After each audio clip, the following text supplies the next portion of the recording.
Rızkıma tasallut eden köpek cezasını çeker.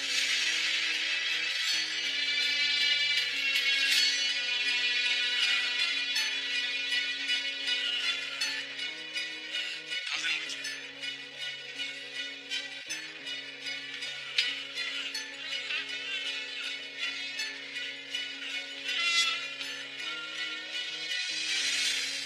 Simon. Mekanında hırsızlar cirit atar senin ruhun.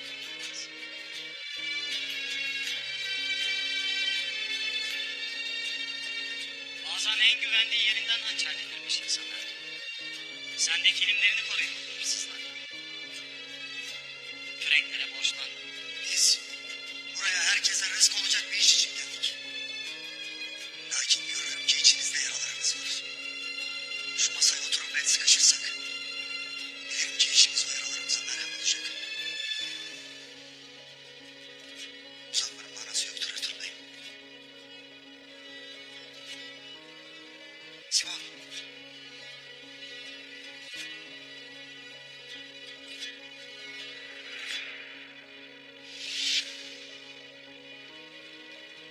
Ertuğrul Bey. Senin gibi dürüst bir adamı Aliyar gibi kıymetli bir beyi kırmak istemem.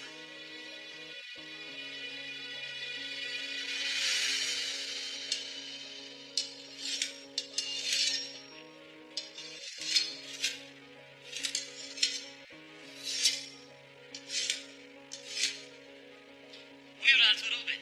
Soframı hazırlandır.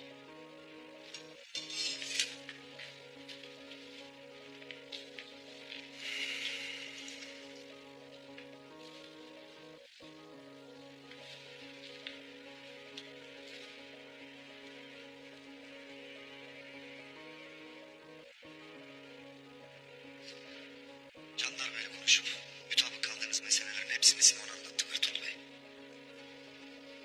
Ne istersin Simon? İlk önce az önce yaşanan tatsız hadiseden ötürü beni affetmeni isterim.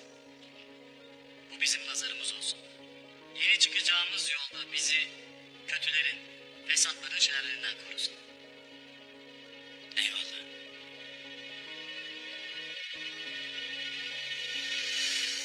İşi yapacak tüm ortakları bir araya getirip el sıkışmalarını isterim. Çandar Bey'in ve sizin talebiniz benim için gayet yerinde ve makul.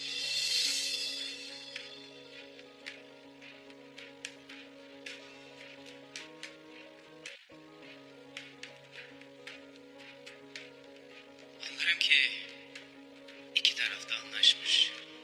Bize hayırlı olsun demek düşer. Gayrı bundan sonra bu işlerle kardeşim meşgul olacaktır.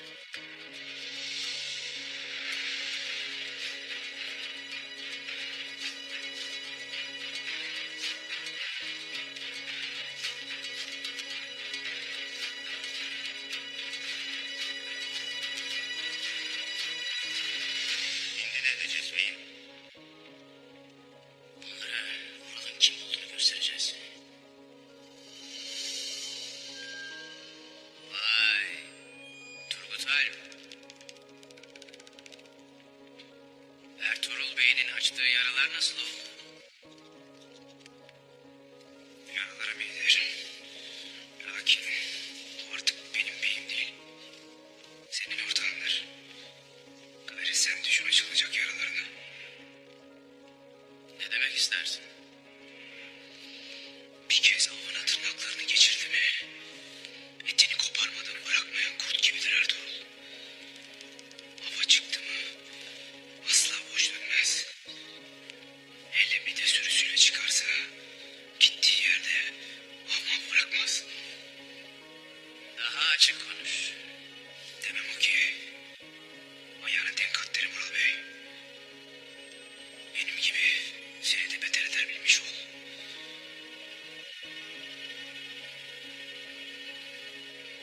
Bir ara seninle uzun uzun sohbet edip şu tecrübelerini dinlemek isterim. Eyvallah. Gayrı yerim burasıdır. Beklerim.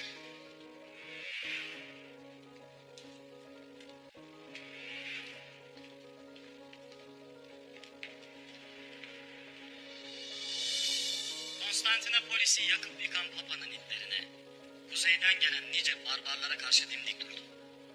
Bu uğurda oğlumu, karımı, nice adamımı kaybettim. Bu pazarı dişimle tırnağımla kazıyarak kurdum Ertuğrul Bey. Gördüm ki en zor şey, insanın yanında güvenebileceği yiğit ve dürüst bir adam bulmakmış. Ben de yıllardır obamla diğer diğer gezerim. Girmediğim cenk, görmediğim hainlik kalmadı. Kestiğim düşman kellelerinden kale olurdum. Ben de şunu gördüm ki, bu diyarlarda neredeyse kimseye güvenilmez. O yüzden pazarın içinde kadınlarımızı alplerim koruyacak.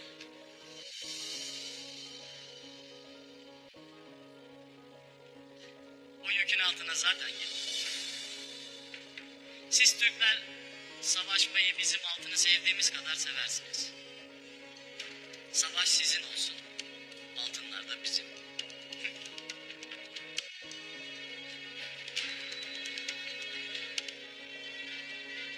Gün gelecek, gezilerimiz altında dolacağına, keşke pusatlarımız iş tutaydı diyeceksiniz.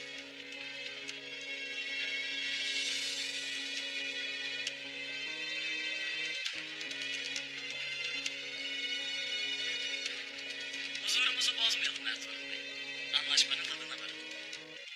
Var ya, masayı donatın. Aman şarap gelmesin. Müslüman misafirlerimizi gücendirmek istemeyiz.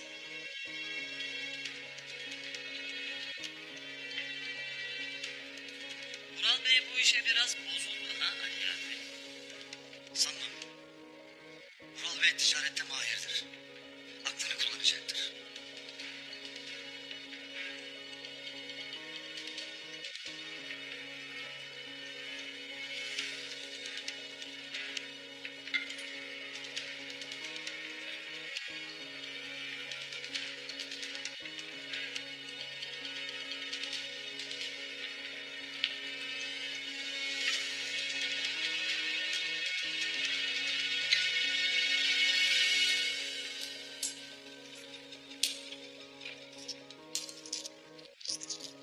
Görürüm ki borcunu ödemeden ziyafet çekersin Ertuğrul Bey. Borcum borçtur Ricardo. Hanıma gelip, bizzat masama gelip misafirlerime hesap soramazsın Ricardo. Altınlarını mı istiyorsun? Filip, ona altınlarını ver.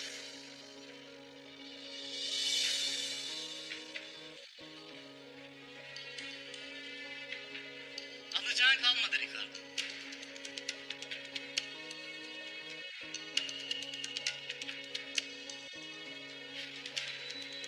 Bundan sonra borcun banadır Ertuğrul Bey. Kilimhane çalıştıkça yavaş yavaş ödersin. Eyvallah.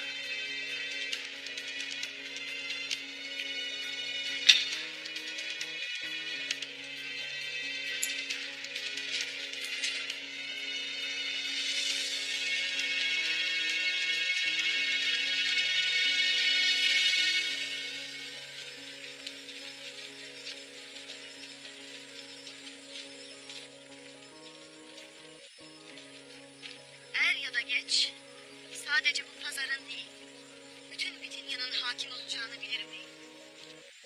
Elbet o gün de gelecektir Amanda. Seni de haremime alacağım. Kaçak güreş olmayacak artık. Şimdi... O bana yere göğe sığdıramadın savaşçıyı bulasın. Artık önüme çıkan engelleri tek tek kaldırmak için cenge girmenin vakti gelmiştir. Buna otağındaki kardeşim dediklerim de dahildir. O tam bir baş belasıdır beyim. Ayağına dolanmasından korkarım. Sana ne diyorsam onu yapasın. Kazanmak için büyük bir işe giriyorum Amanda. Sen de hiç kazanmadığın kadar çok kazanacaksın. İstediğin nedir beyim? Kaya avratları bugün çalışmak için pazara gelemeyecekler. Bakalım Ertuğrul'un öfkesi kimleri yakacak?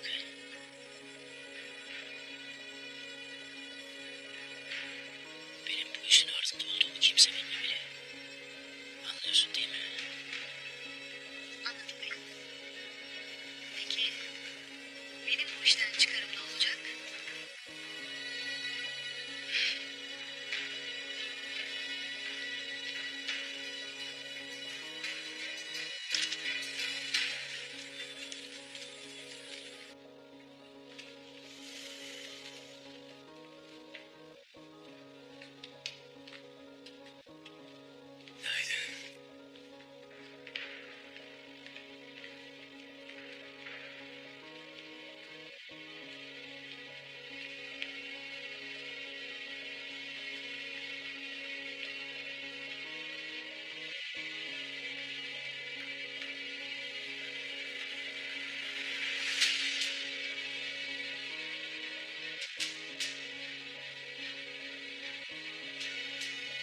Ölüme derman olan dostlarım oldukça yaralarımız da iyileşir. Gönlümüzde şifa bulur evvelallah.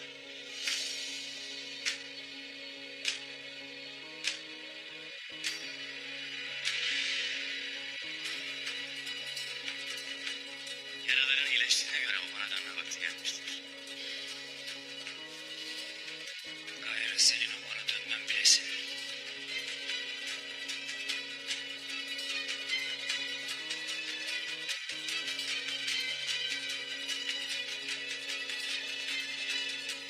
Bize pusu kuran kaçın kanını yere dökmeden aldığım her nefes bana haramdır.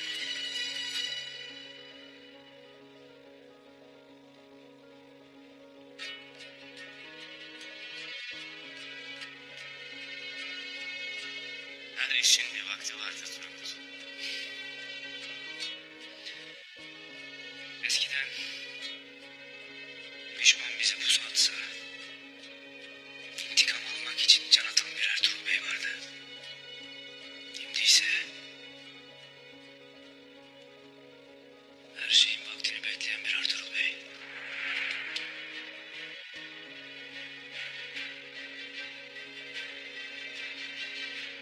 Bundan gayrı tabii senin. Al benim bir Ertuğrul Bey. Saat bulasın. Kendine gelirsin. Şehitlerimizin kanı yerde kalmayacaktır bilesin.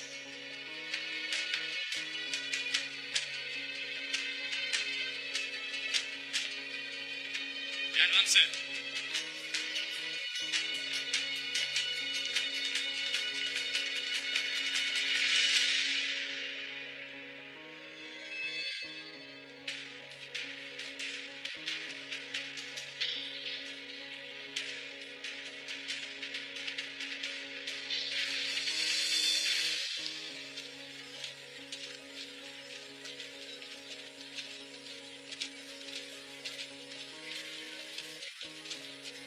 Simon belli ki senden etkilenmiş mi? Baksana Burcu seni yanılttı. Simon kimse için elini taşın altına koymaz. Elbette bir çıkar peşindedir. Bakalım benden bu altınları almak için nasıl bir yol izleyecek. Babam dediklerinde çok haklıymış. Senden öğrenecek çok şey varmış benim. Eyvallah. Eyvallah Ali Yer Bey. Ağabey Nurhan. Bu işe pek memnun olmadı. Onu idare etmek sana düşer. Abim deli bir taydır beyim. Lakin babam onu ehlileştirmiştir. Merak etmeyin sen. Ben tez babama gidip babama haber vereyim. Eyvallah. Selamlarımı söylersin. Eyvallah beyim. Yol açık olsun. Ertuğrul beyim. Selamünaleyküm. Aleykümselam. Müsaaden olursa o bana gelmek isterim onu satmak için. Başımızın üstünde yerim var Tüccar Hasan. Lakin bizim oba senin dişinin kokuna yetmez. Ne bulursak kârdır beyim. Ben maldan ziyade süt, et, peynir almak isterim. Buyur gel Hasan bekleriz. Eyvallah beyim. Allah razı olsun. Selametle.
Ertuğrul, alplerini kadınların emniyeti bahanesiyle pazara sokacak. İçimizde bir vur gibi yaşamaları bizim için tehdit değil mi Üstad Simon? Ertuğrul'un sultanın casusu olmadığına inandım. Vazifemi yerine getirebilmek için ona ve savaşçı alplerine ihtiyacım var. Onun güvenini kazanmalıyız. Bizim sayımız az. Bütün bölgeyi, Türkleri de, Ermenileri de, Rumları da birbirine kırdıracağım. Bunun için iki şeye ihtiyacım var. İkisini de elde ettim. Ural'ın ihtirası ve Ertuğrul'un yiğitliği. İki obayı birbirine düşürdük mü ordumuzun işi kolaylaşacaktır. Ne vakit yola gideyim Üstad Simon. Hemen Midilli'ye doğru yola çık. Emredersiniz Üstad. Yolun açık olsun Şövalye Tristan.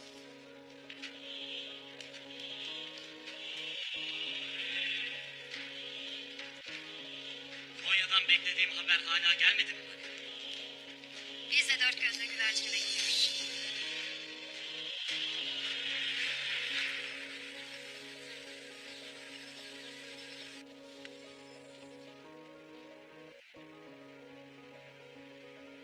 Babam ekmeğimi önce kendi kanımdan olanlarla paylaşmayı öğretti bana. Bir de senin şu yaptığına bak. Paylaşmayı bilmezsen çoğalamazsın abi. Nimetini bölüşmeyenin ne dostu olur ne de müttefiki. Bu boş lafları tahsil edesin diye mi gönderdik seni Şamaliyar? Babamızın, ailemizin rızkını neydi belirsiz bir herife peşkeş çekilmesine göz yumarsın. Babam senin yüzünden obamızın başına gelecek bir felakete mani oldu abi. Ola ki Ertuğrul Bey, Alplerinin başına gelenleri senin yaptığını öğrenseydi. Ha? Babam verdiği kararla obamıza yiğit bir müttefik de kazandırdı.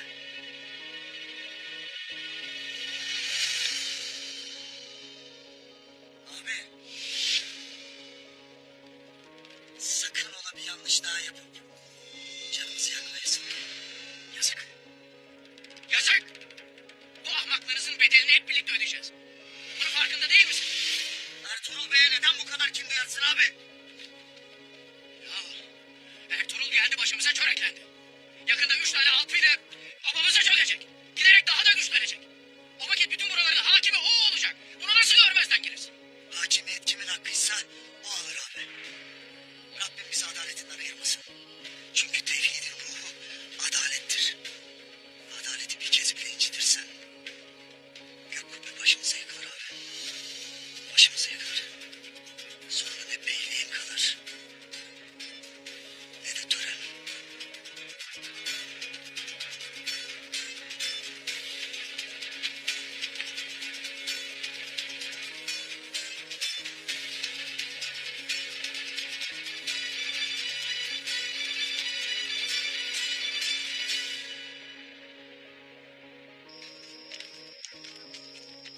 Pazara çalışmaya giden hatunlarımızın emniyetini alplerin alması içimi çok rahatlattı oğul. Eyvallah ana. Simon'u biraz ürküttük. Lakin bizden korkması iyidir. Düşmanın yüreğine bir kez korku saldın mı? Gayrı nice zaferi pusatsız kazanırız. Beyim bu oyunlar ne vakit bitecek? Simon'un vaftizi Yahya olduğundan şüphe ederim Halime Sultan. Lakin arkasında kimler var?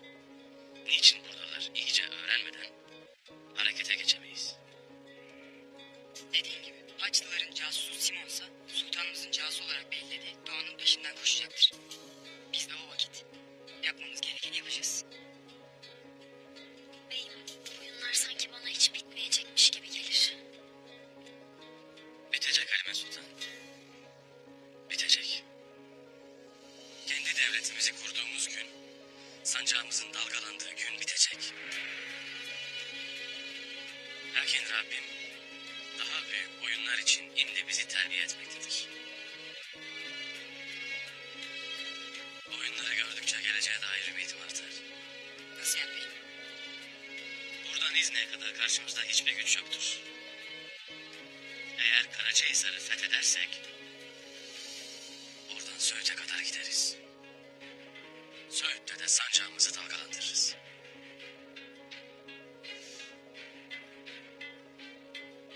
Neden Söğüt Bey? Söğüt her yere hakimdir artık bey. Söğüt'e hakim olan istihbare hakim olur. Gecenin karanlığını bizim imanımız aydınlatacaktır. Yeter ki biz yeise düşmeyelim. Yeter ki ümitsizlik zindanına hapsolmayalım.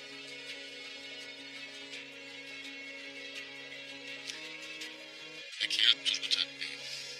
Değerlimizdir. Aşağımızdır. Düşman safındadır. Benim tanıdığım Turgut Alp bir oyun içindedir artık bey. Yoksa onun canını orada alırdım. Her şeyi affederim artık bey. Lakin ihaneti asla.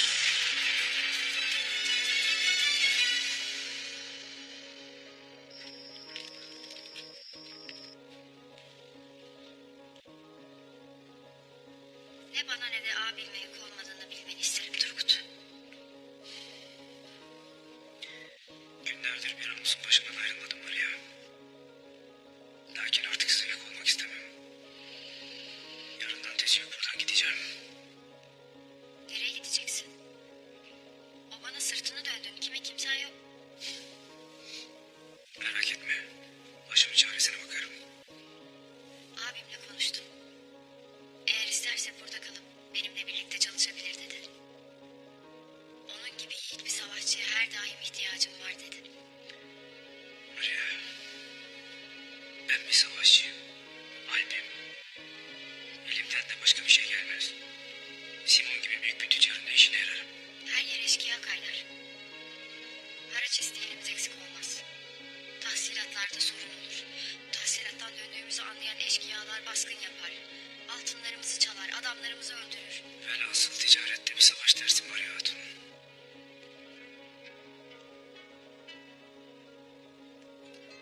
Ne olur kal. Başına bir hal gelsin istemem. Eyvallah.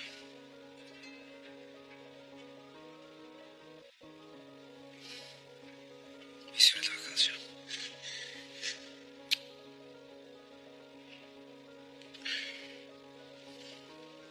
Abim buna çok sevinecek. Gidip hemen haber vereyim. İyi geceler. Sana da.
beklediğin haber geldi Üstad Simon. Ebu Nakkaş. Ne diyor? Vakit geldi der. Her zamanki yerinde seni beklermiş. Turgut ne oldu? Seninle çalışmayı kabul etti. Güzel. Filip'le beraber olayı yitir. Yarın ilk tahsilata gitsin. İşi öğrensin. Emredersin Üstad Simon.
Konya'nın casusu Ebu Nakkaş. Kim bu adam? Kim?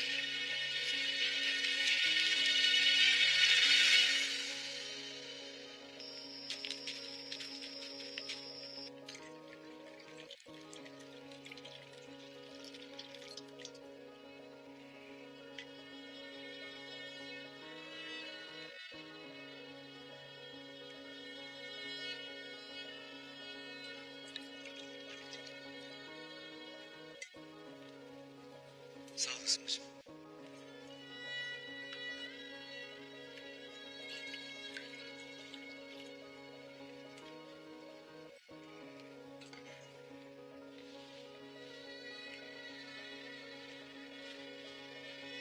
Bismillahirrahmanirrahim.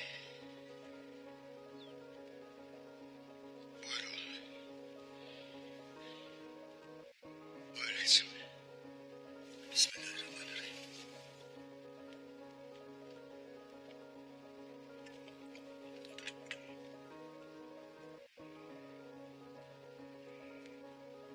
Ertuğrul Bey'i kazanıp gücümüze güç katmaktan başka yolumuz yoktur.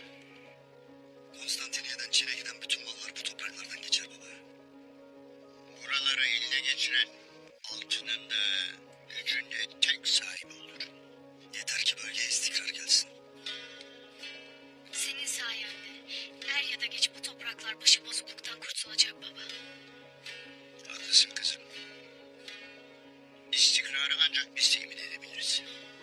Lakin önce kendi içimizde bir ve diri olmayı bilmeliyiz. Bu yüzden size büyük iş düşer. Ural'dan da, Avradı Çolpan'dan da gözünüzü ayırmayın. Bir hata yaparlarsa felaket olur ve hepimiz altında kalırız. Merak etmeyin baba. Aslan bacım da ben de ne gerekiyorsa yapacağız. Müsaade var mı beyim? Gel Batuhan.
Önce Batuhan'ın bıçağını kullandı.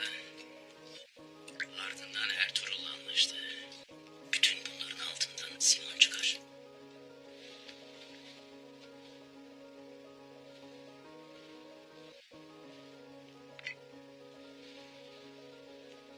O bir tüccardır beyim. Tanrısı altın, ibadetin mal alıp satmaktır. Ne diye böyle bir fenalık yapsın ki? Öğreneceğim Çolpan'ım. Öğreneceğim. Sen pazarda gözünü dört açasın. Halime'nin de, Aslıhan'ın da attığı her adımdan haberim olsun. Merak etmeyesin beyim. Bir daha pazara asla ayak basamayacaklar. Müsaade var mı beyim? Gel Batuhan, gel.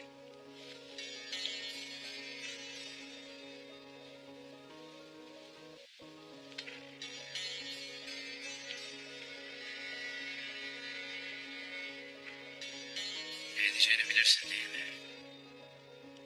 Yarın gün doğmadan yola çıkasın. Aman da seni bekler. Emrin olur beyim. Babam ne der? Kulağımın üstüne yatıp da seni gambazlamazsam kulağımı kesecekmiş beyim.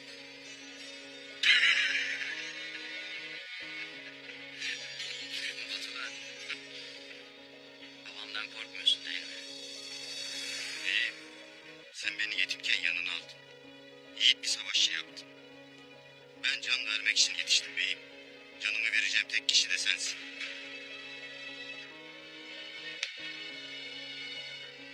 Bu sadakatini asla unutmayacağım Batuhan.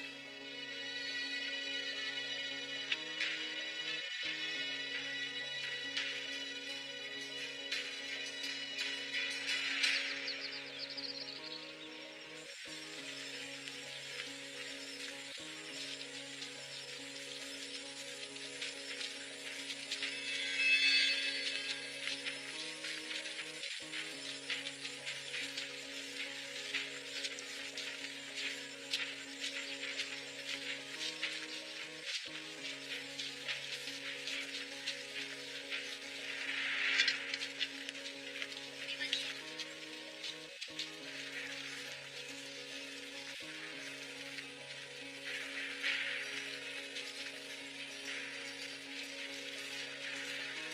Kalsın, al.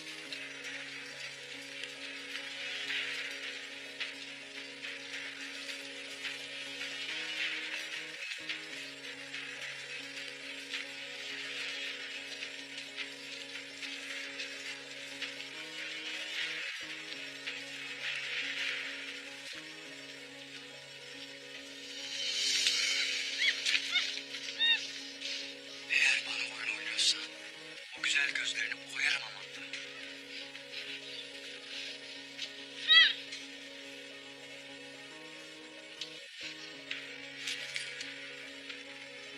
İçinde 100 altın var. Niçin bu? Yapacağın hizmetin karşılığında küçük bir diş payı. İş bitiminde 200 daha alacaksın. Kime hizmet edeceğimi bilmek isterim. Hatırlı bir müşterim değil. Ama onun kim olduğunu yalnızca ben bileceğim. Eğer paramı alamazsam gelir seni bulurum amanda. Paranı alamazsan beni nerede bulacağını biliyorsun.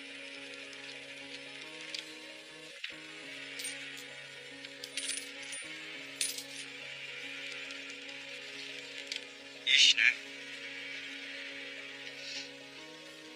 Gel benimle.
Bey'in kızı. Halime Sultansa Kayı Bey'i Ertuğrul'un avradı. Sultan Alaaddin'in yeğeni olan kadın. Ta kendisi. İnşallah ortaklığımız bereketli olur. Niyetler salih olduktan sonra akıbeti de hayır olur elbet. Buyurun hatunlar. Haydi. İşsinin Francisco. Bugün yanlarındaki korumaların sayısını hangi yolları kullandıklarını öğren. Yarın da pazara gelmelerini engelle. Limanın etrafını iyice sarsınız. Kuş uçmayacak. Hadi bakalım. Haydi. Baş. İş yarın bitecek.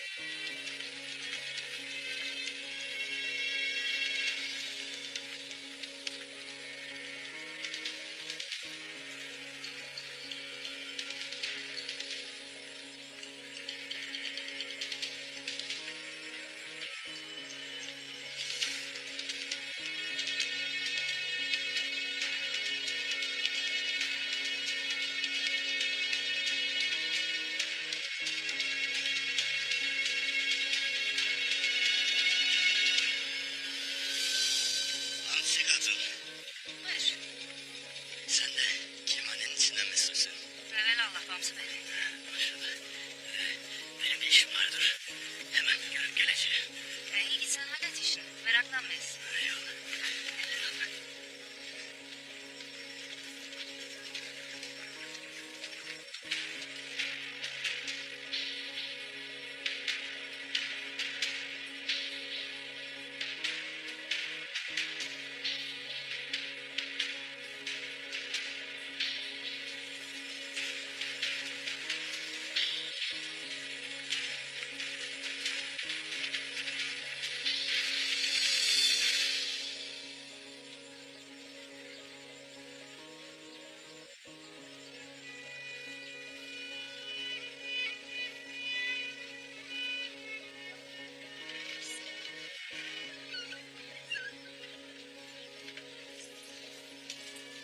Hatunlar hazırdır Halime Sultan.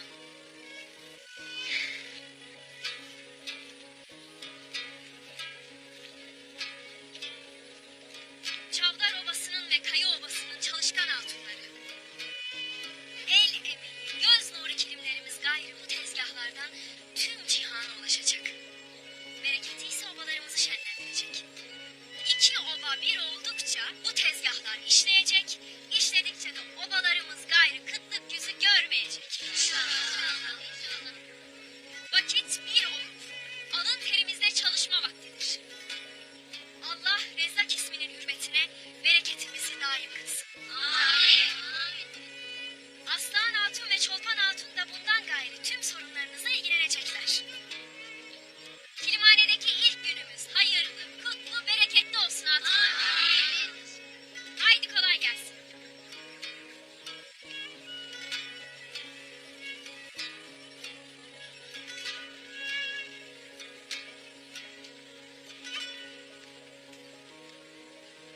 Tıpkı kocası Ertuğrul Bey gibi. İyilik bunlar da aileden geliyor sanırım. Sen de kocanla sürekli kaybetmektesiniz. Savaş yeni başladı var ya. Sen daha Türkleri tanımamışsın. Hem öğrendim ki gönlünü bir Türkiye kaptırmak üzereymişsin. Haklısın. Din değiştirip aralarına girmediğim için bu dediklerini bilemem.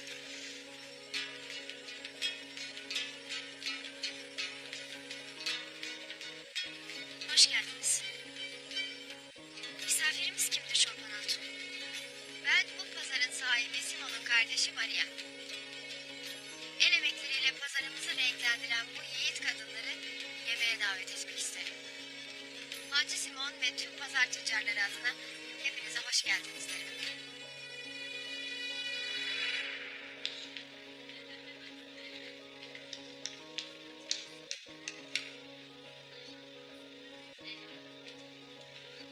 Selamünaleyküm kardeş.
silahla çıkar.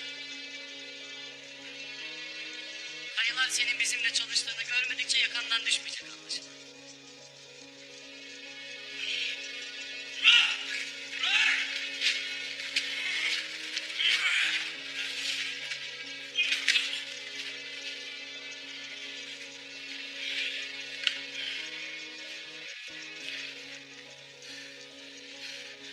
Sen bunlara hizmet mi edersin?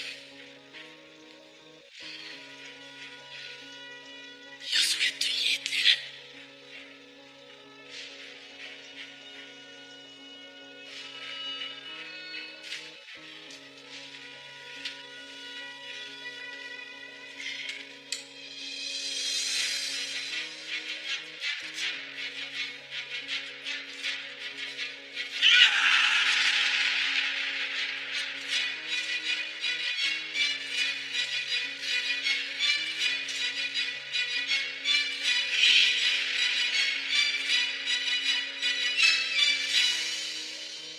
Canını sıkma Turgut.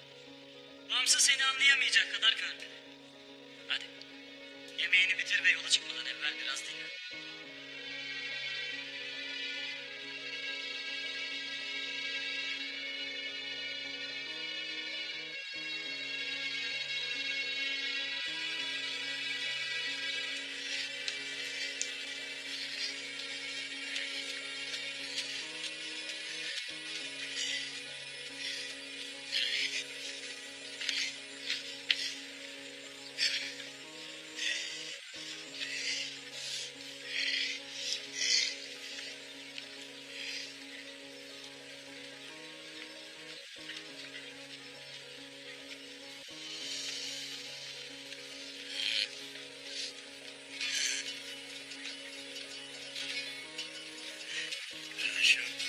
Kardeşim.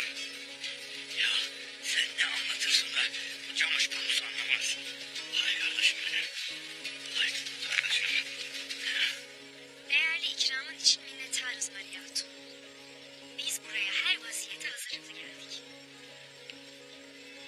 Lakin töremizde ikramı geri çevirmek yoktur. Evvela tezgahlarımızı kurup düzenimizi oturtmamız gerekir. Peki Halime Hatun. Bir şeye ihtiyacınız olursa Han'da olacağım. Kolay gelsin.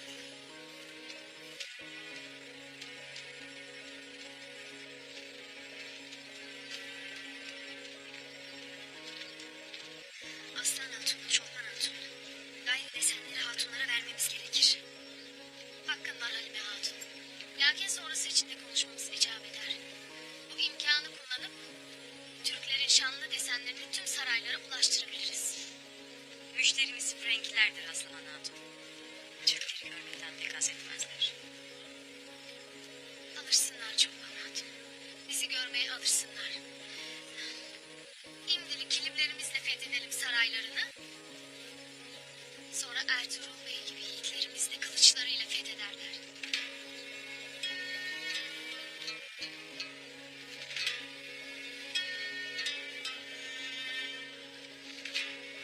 O vakit bırakalım da yiğitlerimiz işini yapsın Aslan Hatun. Biz de işimize bakalım. Desenlerin yarına yetişmesi gerekir. O vakit gün batımından sonra da çalışır, yetiştiriveririz evelallah. Bizim erken çıkmamız icap eder, akşama toy var. O halde isterseniz Aslan Hatun da sizinle gelsin. Gece çalışırsınız. Malları yetiştirmeniz gerek. Başımızın üstünde yeri vardır. Babamın haberi yoktur. Gelemem. Ben söylerim Aslan. Malları yetiştirmek için gece gündüz çalışmamız gerek. Bu gece desenleri çıkarıp işimizi hızlandırırız.